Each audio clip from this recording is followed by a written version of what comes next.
अगर कोई गोली चलाएगा तो जो वर्दीधारी होगा वो इसलिए नहीं खड़ा हो जाएगा कि मैं अरेस्ट करूंगा या मैं शहीद हो जाऊंगा, वो भी गोली चलाएगा। दूसरा, सुप्रीम कोर्ट की बात कर रहे थे अभी ये लोग, सुप्रीम कोर्ट का पीयूसीएल का जजमेंट है, अंजना जी मालूम आपको, कोई एनकाउंटर हो पूरे देश में कहीं भी, उसमें मैजिस्टेरियल जांच होती है और ह्यूमन राइट कमीशन जो है वो हस्तक्षेप करता है, और अगर कोई अनियमितता पाई जाती है तो उन अधिकारियों के खिलाफ कार्रवाई होती है। और सुप्रीम कोर्ट ने कहा, we are not oblivious of the fact that police in India has to perform a difficult and delicate task particularly when many hardcore criminals are there. अब मैं केवल ये कहना चाहता हूं, आपको याद है जियाउल हक कौन था?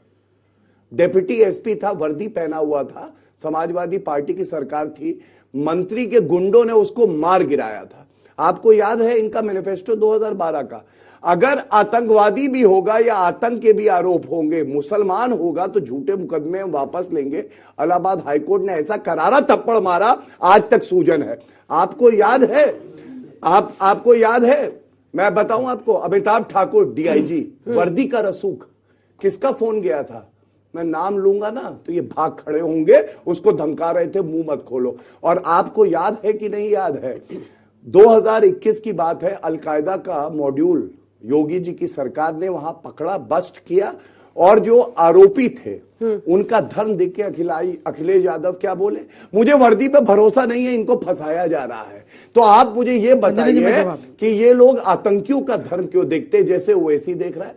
मायावती का ट्वीट आप देखिए, वो कह रही हैं कि ये झूठा एनकाउंटर है, हत्या की गई है। क्या ये अपमान नहीं है उस वर्दी का जिसने अपने 2 बेटों को खोया है?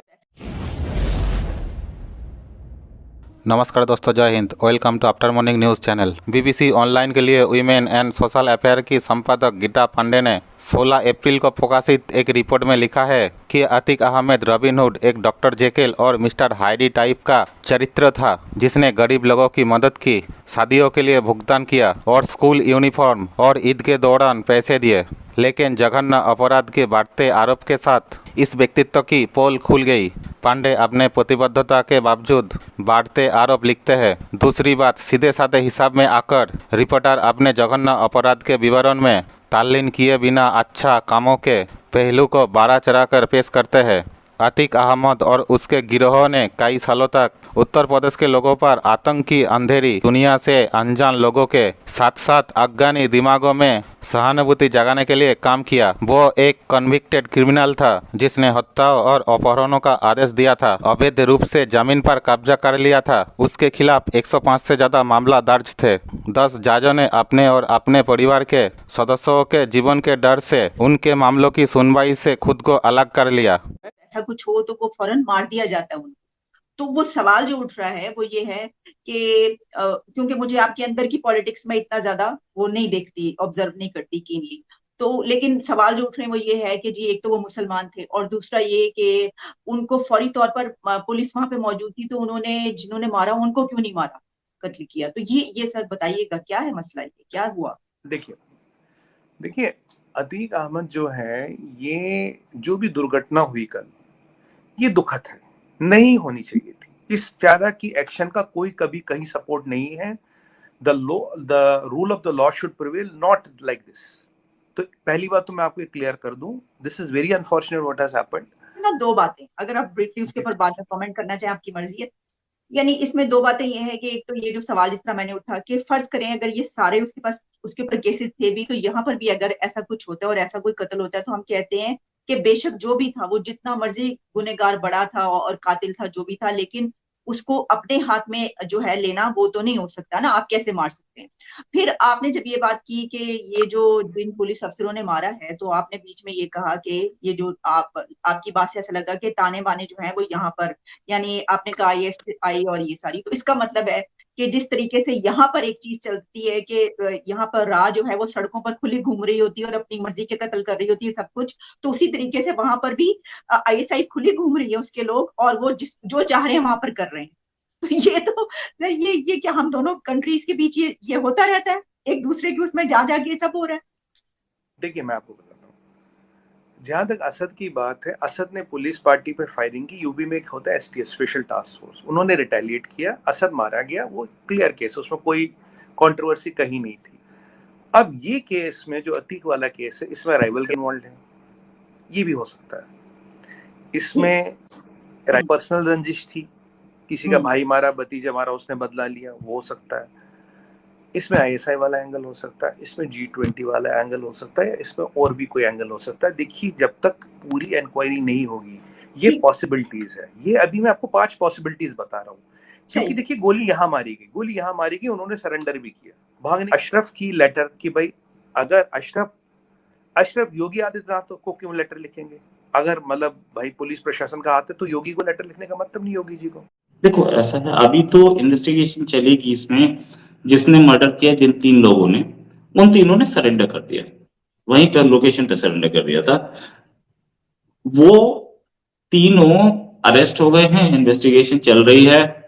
क्या रीजन था मर्डर का, ये तो अभी सामने आएगा। लेकिन सोचने वाली बात यह है कि why such a big hue and cry. Opposition कर रहा है, मैं मानता हूं। वो आदमी जिसका मर्डर हुआ, वो एक माफिया, ड्रेडेड माफिया। उसने कई लोगों को, बहुत लोगों को मरवाया था, उसके ऊपर आरोप है।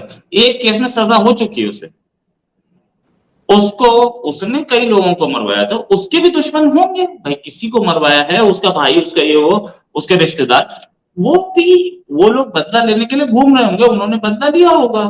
तो ये जो अगर आप फसल बोएंगे, आप बबूल का, हमारे यहाँ कहते हैं बोए पेड़ बबूल का आम कहां से होए। बबूल का पेड़ बोओगे तो कांटा मिलेगा ना, आम तो मिलने से रहा।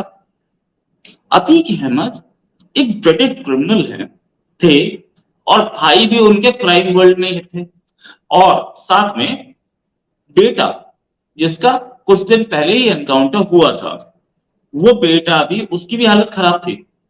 वो एक शूट आउट में इन्वॉल्व था, सीसीटीवी में अवेलेबल है उसका वीडियो। गोली चलाते हुए मर्डर हुआ है, पुलिस वाले का भी मर्डर हुआ है, और उसके बाद अगर उसका एनकाउंटर हो जाता है तो ये ह्यू एंड क्राई क्यों है? मुझे ये बात नहीं समझ में आ रही। हाँ, ये जरूर है, लोग बोल रहे हैं कि पुलिस कस्टडी में कैसे मर्डर हो गया। तो यार, पुलिस कस्टडी में तो प्राइम मिनिस्टर का मर्डर हो गया था। पुलिस की सिक्योरिटी थी ना जब हमारे प्राइम मिनिस्टर इंदिरा गांधी का मर्डर हुआ था। और कौन से, वो दिल्ली पुलिस थी, उनके सिक्योरिटी में लगी थी, और दिल्ली पुलिस वालों ने मार दिया था। ऐसा क्वेश्चन उठाने से पहले, और ऐसा पहली बार हुआ है कि हमारे यहाँ सिक्योरिटी में किसी का मर्डर हुआ है? ऐसा पहले हुआ है? जेल में मर्डर्स हुए हैं, नहीं हुए क्या? हिस्ट्री है। पाकिस्तान में जेल में मर्डर्स हुए हैं, पाकिस्तान में ऐसे हाई सिक्योरिटी में लोग मारे गए हैं। हाई सिक्योरिटी क्या, पुलिस कस्टडी में लोग मारे गए हैं, जेल के अंदर। हमारा सरबजीत जेल के अंदर मारा गया था। तो ऐसा हुआ है, और इसका ये एक, मैं ये नहीं कह रहा हूं कि इसमें लापरवाही नहीं है, इसमें है लापरवाही। कहीं ना कहीं ये मर्डर नेचुरल जस्टिस में होना चाहिए था, फांसी होनी चाहिए थी, वो लीगल होता। लेकिन ये सोचने वाली बात है कि इस आदमी के ऊपर इतने केसेस थे दुनिया के सामने। आज एक बीबीसी की रिपोर्टर ने वो अतीक अहमद को रॉबिनहुड बोला कि वो अमीरों से पैसा लेके गरीबों को देता था। अच्छा, ये बीबीसी की रिपोर्टर, मैं खुद एक रिपोर्टर रहा हूं, मैं खुद एक जर्नलिस्ट रहा हूं। ये बीबीसी की रिपोर्टर जो है, ये अपने आप को जज समझने लगी। वो अब जजमेंट दे रही हैं कि रॉबिनहुड कौन है और कौन मार रहा है किसको, क्या आदमी सही कर रहा है। नहीं, ये एक आयरॉनिकल चीज है कि कोई भी आदमी अब वो देने लगा है, जजमेंट देने लगा है। मैंने अतीक अहमद की इस पूरी कहानी को ठीक से देखा है। अतीक अहमद क्राइम में, और प्रॉपर्टी कब्जा करना, उसके लिए मर्डर करना, एक गरीब लेडी जिसके बच्चे पढ़ नहीं पाए, उसके हस्बैंड को गायब कर दिया गया, उसकी जमीन पे सोसाइटी बना दी गई। वो आज भी, उस लेडी पर कितनी बार फायरिंग हो चुकी है क्योंकि वो केस लड़ रही थी अतीक अहमद के खिलाफ। तो ये सारी चीजें हुई हैं। और पिछली गवर्नमेंट्स अगर कुछ नहीं कर पा रही थी, तो यहाँ एक गवर्नमेंट थी जिसने उसे पकड़ के उसे जेल के अंदर किया।